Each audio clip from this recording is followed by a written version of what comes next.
Hojjete jireenya koo fooyyeffachuuf jedhee jaboon obsaan tattaafate. Eededa jireenyaa yaabbachuudhaaf hidheetiin qe'ira qaqqaabate. Na jalaa shirgigaata afaan bahuun ijibbaata.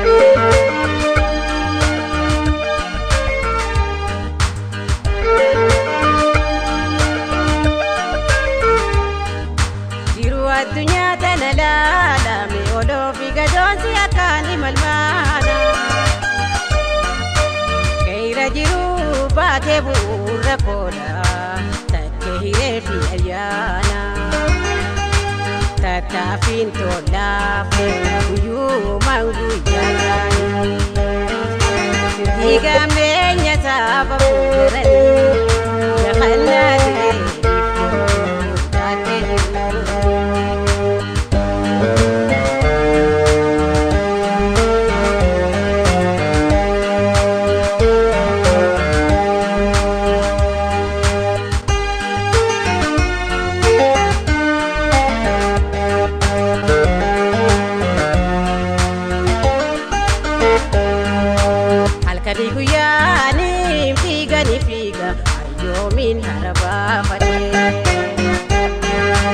Hojjete jireenya koo fooyyeffachuuf jedhee jaboon obsaan tattaafate.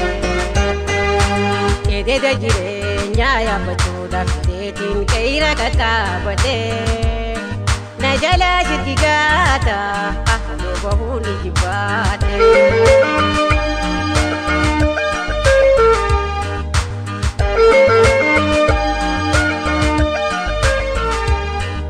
Biftuu qe'ira duuba mul'atu barraaqaa jiru ijaalaaluun hin arga.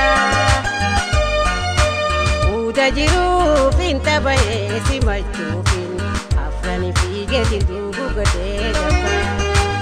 Uumaatu naanaaf minnee guyyaa beekamte. Wanna darbuun beekne ifoodatiin lolaate. Waa bororee.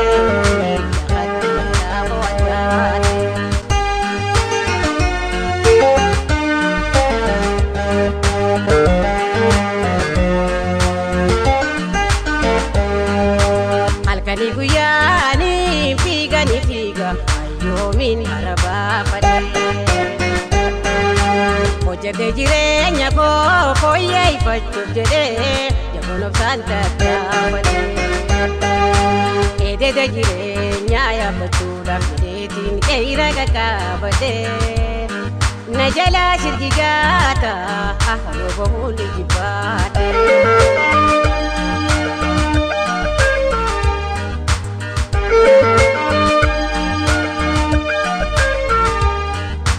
Ufee afraniin lafa geeyu waan ciisu sasee hayatiin badaacha. Eededa hamaasan maddii goree dabruufin miilani labbaa fuudhee kaacha. Sulula yeroo qaxxaamure galaanni boruu lagaa darbaa dhufe. Gullaan sablatee namuu kophee laatee bu'aa dhufe. Timaatu hamlee hamlee miidhaan eetti hafe.